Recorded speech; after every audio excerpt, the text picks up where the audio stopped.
দর্শক, বাংলাদেশে এখন মধ্যরাত পার হয়েছে। একেবারে ঘড়িতে যখন ঠিক 1টা 9 মিনিট তখন আপনাদের সাথে কথা বলছি। তার মানে ভোটের দিন আজ 12 তারিখ, সেই ঐতিহাসিক 12ই ফেব্রুয়ারি, বহু প্রত্যাশিত আকাঙ্ক্ষিত ভোট, জাতীয় সংসদ নির্বাচনের ভোট। কোন দল ক্ষমতায় যাবে সেটি নির্ধারণের ভোট। একটা কথা বলি, এই ভোটের আগের দিন থেকে যে সমস্ত ঘটনাগুলো গণমাধ্যমে আসছে সেটা কিন্তু ভালো ইঙ্গিত দিচ্ছে না। সকালবেলায় দেখেন ৭৪ লাখ টাকা সহ জামাতের আমির ঠাকুরগাঁয়ের আটক হওয়া, রাতের বেলায় ছেড়ে দেয়া। পটুয়াখালী কলাপাড়ায় 50 লাখ টাকা সহ স্বেচ্ছাসেবক দলের নেতা কাজল আটক হওয়া। এই খবরের মাঝে মাঝে আরো অনেক ঘটনা। অ্যানি, লক্ষ্মীপুরের শহীদুদ্দিন চৌধুরী অ্যানি, 15 লাখ টাকা ধরা পড়েছে তার সমর্থকদের।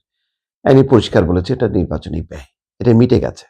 কিন্তু বোঝা যাচ্ছে আরো অনেক জায়গায়, শরীয়তপুরে 7 লাখ কত টাকা বিভিন্ন নির্বাচনী অফিসে পাওয়া যাচ্ছে।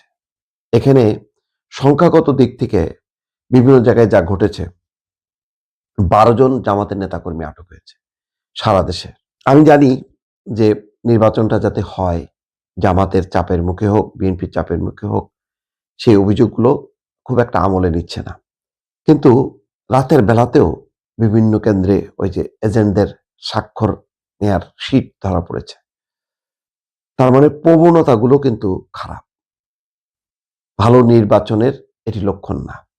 এত কড়াকড়ি, এত নিরাপত্তা, এত একটা যুদ্ধ পরিস্থিতি, ঢাকা শহর আজকে ফাঁকা। তার ফাঁকেও কিন্তু সারা দেশে নির্বাচনের উত্তেজনা। এই নির্বাচনটা যদি ভালো হয়, গণতন্ত্র জিতবে। এই নির্বাচনটা যদি সুষ্ঠু সুন্দর হয়, দুটি দলের যে কোনো একটি দল জিতবে, হয় বিএনপি না হয় জামাত।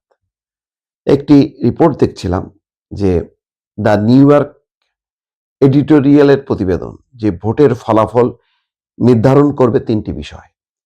বিএনপির জয়ের সম্ভাবনা বেশি। আমি সম্ভাবনার পাশাপাশি বিপদও দেখি।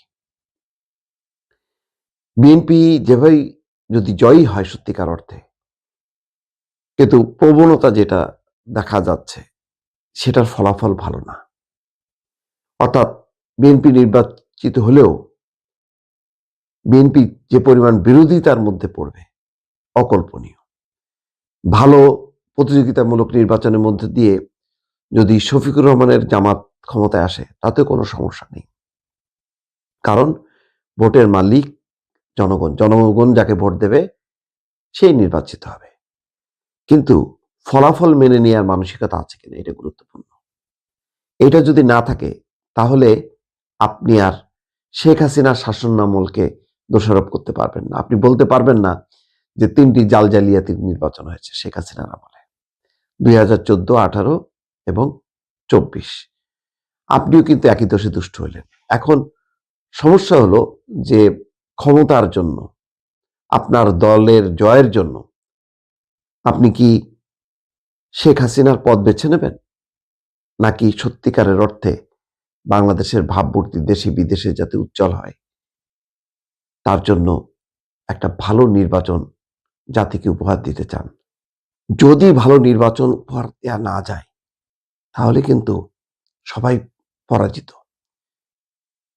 অভিযোগ পাল্টা অভিযোগ, বিরোধিতা, প্রতিবাদ বর্জনের মধ্য দিয়ে কোনো দল যদি জয়ী হয়, অন্তত এই প্রেক্ষাপটে সেটা জয় হবে না, সেটা হবে পরাজয়। আর সেই পরাজয়টা হচ্ছে গণতন্ত্রের পরাজয়। আজকে আসলে যে ভোটটা হবে সেটা হচ্ছে গণতন্ত্রের জয় পরাজয় নির্ধারিত হবে। অতএব সাধু সাবধান।